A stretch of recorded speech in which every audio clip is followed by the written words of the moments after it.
Hello friends, welcome back to my channel, welcome back to me and my mom. তো এই room থেকে আবার চলে এসেছি নতুন একটা ভিডিও নিয়ে। নিশ্চয়ই তোমরা আশা করি ভালো আছো। আর ভালো কি আর পুরোপুরি থাকা যায়?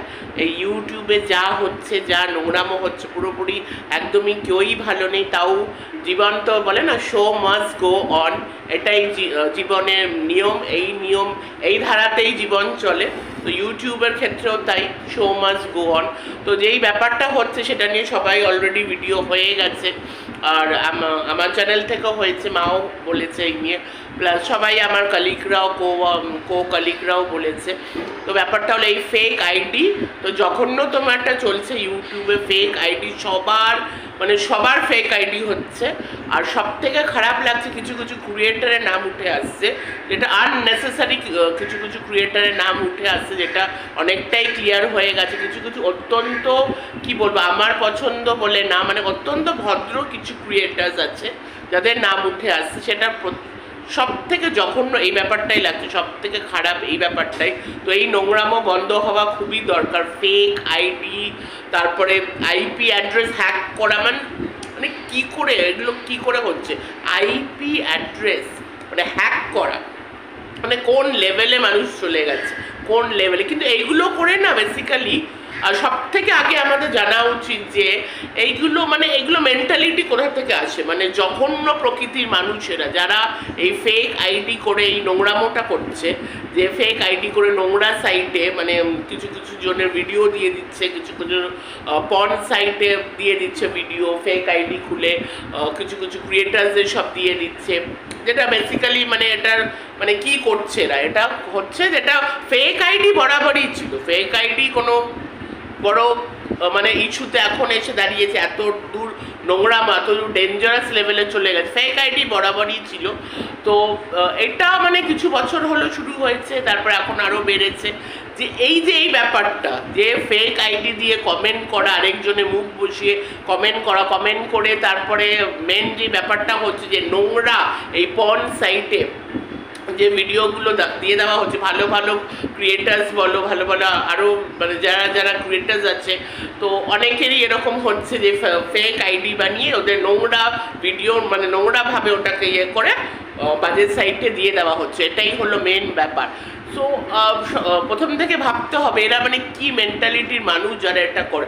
আমার মনে হয় এদের আপব্রিঙ্গিংয়ের মধ্যে সাংঘাতিক ফল্ট আছে, এদের আপব্রিঙ্গিং একদম ঠিক নেই।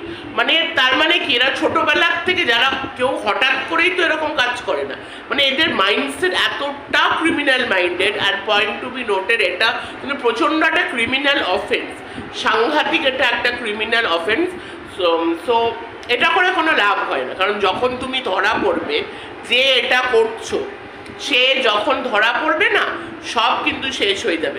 যে কোনোই ক্রিমিনাল মাইন্ডেড মানুষ, আমি একটা বিলিভ করি, যে কোনো ধরনের ক্রাইম আর কি, ধরো কেউ যারা মার্ডার করছে, যারা প্ল্যান্ড বলে না, প্ল্যান করে মার্ডার করছে বা প্ল্যান করে কোনো ক্রাইম করছে, কী লাভ হবে? আলটিমেটলি কী লাভ? ধরা তোমরা পড়বে, কোনো মতেই তোমরা বাঁচতে পারবে না, ধরা তোমরা পড়বে।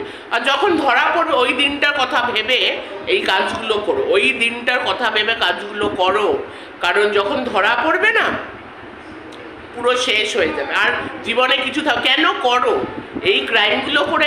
কী লাভ? ভালো কাজ করো না ভাই, হার্ডওয়ার্ক করো, খেটে খাও, ভালো কাজ করো। যারা এরা করছো, কি করছো, কি তোমাদের মেন্টালিটি, কি তোমাদের মাইন্ডসেট? এত নোংরা, এত নোংরা। নিজেদের আয়না দিয়ে দেখো না যে কতটা নোংরা। তোমরা তো মানুষই না, তোমরা আয়না দিয়ে কি দেখবে? কিন্তু ধরা কিন্তু পড়বে, যেই করছো সে যেদিন ধরা পড়বে সেদিন সব শেষ। কি লাভ হয় এগুলো করে? ধরা যখন পড়ো তখন তো সব শেষ হয়ে যায়। কত আমরা সিরিয়ালে দেখি, কত কিছু চারিদিকে যা হচ্ছে, কত নিউজ চ্যানেল এরকম দেখাচ্ছে, কত ক্রাইম যেগুলো হচ্ছে, যখন ধরা পড়ে তখন ভালো লাগে। সবার সামনে যখন টেনে হিচড়ে পুলিশ নিয়ে যায়, খুব ভাল লাগে না? তখন ক্রাইমগুলো করো কেন? যখন জানো এক না একদিন ধরা পড়বেই। আর এটা ধরা পড়াই কথা, এটা তো একটা জঘন্যতম কাজ। জঘন্য কাজ করলে এই জন্মেই ওটার সব পাপের ফলে, বলে না কর্মা কিন্তু এই জন্মেই ভোগ করতে হবে। নিজের শেষের কথা ভেবে এই কাজগুলো করা বন্ধ করো। এই কাজগুলো করে লজ্জা লাগে না? নিজেদের উপর লজ্জা লাগে না? কি লাভ? এই কাজগুলো করে তো কোনো লাভ নেই। ওই মানে কি একটা ক্রিমিনাল মাইন্ডসেট না, কি একটা ক্রিমিনাল মাইন্ডসেট এদের। মানে আমি অবাক হয়ে যাই, মানে এটা করে মানুষ খুশি হয়, এটা করে মানুষ স্যাটিসফাই হচ্ছে। মানে একটু মানে আজকাল মানে দেখছি মানুষের মানে ইয়ে তো গেছেই, মানে হিউম্যানিটি লেভেল তো জিরো। মানে ক্রাইম যে this is a very serious serious crime. কেন চারিদিকে যা হচ্ছে সবই তো আমরা জানি, এখানে কেউ বাচ্চা না, সবাই জানে যে এটা কী ধরনের কত জঘন্যতম ক্রাইম। ধরা পড়লে তো সবই শেষ হয়ে যাবে, কিচ্ছু করতে পারবে না জীবনে, কিচ্ছু বেঁচে থাকবে কি না, খেতে পারবে কি না সেটাও কোনো গ্যারান্টি নেই, বেঁচে থাকবে কি না সেটারও গ্যারান্টি নেই। কেন করো এই ক্রাইমগুলো? কি লাভ, কি স্যাটিসফ্যাকশন হয়? মানে মেন্টালিটিটা আমি ভাবার চেষ্টা করছি, কি স্যাটিসফ্যাকশন হয়? তো ধরা তো পড়বেই, যখন ধরা পড়বে না সব বড় বড় এই নোংরামো, এই ক্রিমিনাল মাইন্ডেড এই জিনিসগুলো সব কিন্তু শেষ হয়ে যাবে। যে যারা মার্ডারও করে, ধরো প্ল্যান মার্ডার, কত তো আমরা দেখি, কত এদিক ওদিক দেখছি আর কি, কত সিরিয়াল, এখন কত কিছু ওয়েব সিরিজও সব কত রকম কন্টেন্ট আমরা দেখছি। এই যে যারা প্ল্যান মার্ডার করে যারা, তারাও তো ধরা পড়ে। যখন ধরা পড়ে তখন ওদের মানে পরিণতিটা কী হয়, রেজাল্টটা কী হয়? ফাঁসি, টোটাল ফাঁসি, সব শেষ। তাহলে লাভটা কি হলো? এই করতে জীবনে এসছিলে, এইসব কাজ করতে জীবনে এসছিলে। মানুষ যখন পয়দা হয় তখন আমাদের একটা বেসিক একটা গোল থাকে। তোমাদের জীবনের কি গোল? মানুষের ক্ষতি করা, মানুষকে বরবাদ করে দেওয়া, এটাই তোমাদের জীবনের গোল। এই করেই ছোটবেলার থেকে মানে এটাই তোমাদের শিক্ষা, আর এটা দিয়েই তোমরা বড় হয়েছো, আর এটাই সব মানুষ একটা গোল থাকে যে বড় হয়ে আমি এটা করবো, এইটাই তোমাদের শিক্ষা। এই আপব্রিঙ্গিং দিয়ে তোমরা তৈরি হয়েছো। আমি তো মানে মানুষের মেন্টালিটিতে মানে ভাবি আর কি, যে সবাই তো দেখো ছোট থেকে বড় হয়, মানে সবার একটা স্বপ্ন থাকে এই কাজ করে ভালো কাজ করব, সবাই আমাকে রেসপেক্ট করবে, ভালোবাসবে। মানে এরা কি মেন্টালিটি দিয়ে তৈরি আছে?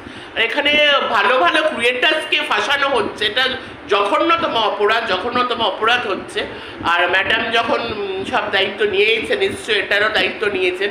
এবার কে শুনলাম একজন ভিডিও করেছে নাকি, ওই যেটা ইয়েকে নিয়ে, একজনকে নিয়ে হয়েছিল, পঞ্চায়েতে দিয়ে দিয়েছিল বাজেভাবে। তো সেইটা মানে বন্ধ হয়েছে, ডিলিট হয়ে গেছে। শুধু কিন্তু ডিলিট হলে হবে না, কে এটা করছে, এইগুলো কে করছে? আরেকজন ক্রিয়েটার, একজন মেল ক্রিয়েটার অভিনন্দন, সো অভির মুখ নিয়েও ওরা যে নোংরামো করা হচ্ছে। তো শুধু বন্ধ করলে হবে না, এটা তো জানতে হবে এটা কে করছে, who is the master mind, এর পেছনে কে আছে, তার শাস্তি একদম পেতেই হবে, শাস্তি পেতেই হবে। সব ব্যাপারেই যখন এখন মানে সব শাস্তি হচ্ছে, সব এই যে ক্রিয়েটারগুলো, এখন নতুন নিয়ম এসছে আর কি, এটা বলা যাবে না, কোনো খারাপ ভাষায় কথা বলা যাবে না, পার্সোনাল অ্যাটাক করা যাবে না। যদিও পার্সোনাল অ্যাটাক এখনও হয়েই যাচ্ছে, ওটা কোনোদিনও বন্ধ হবে না, ওটা হয়েই যাচ্ছে। কিন্তু এটা তো সব থেকে বড় ক্রাইম। যদি বাকি কিছুর জন্য মানুষকে ইয়ে করা হয়, মানে ভিডিও করা বন্ধ করে দেওয়া হয় বা অ্যাকশন নেওয়া হয়, তখন এইটা তো সেখানে আরও সাংঘাতিক বড় ক্রাইম। তো এটা একদম মানে লাইক ক্রিমিনাল অফেন্স। এটা শুধু বন্ধ করলে, ডিলিট করলে হবে না, এটা হলো কে করছে ওটা আমরা জানতে চাই। আমি একটা ক্রিয়েটার না, ভিউয়ার্স হিসাবে, আমরা একটা মানুষ হিসাবে জানতে চাই এই নোংরাতম জঘন্য ক্রিমিনাল অফেন্স কে করছে, তার মুখটা আমরা সবাই দেখতে চাই। তো ম্যাডামকে রিকোয়েস্ট করো, ম্যাডাম যখন এত কিছুই করছেন তখন এটাও নিশ্চয়ই ম্যাডাম করবেন। তো এটাই আমার রিকোয়েস্ট। তো চলো ভিডিওটা এখানেই এন্ড করলাম। সবাই ভালো থাকো, সেফ থাকো, এটাই বলবো, সেফ থাকো, টাটা।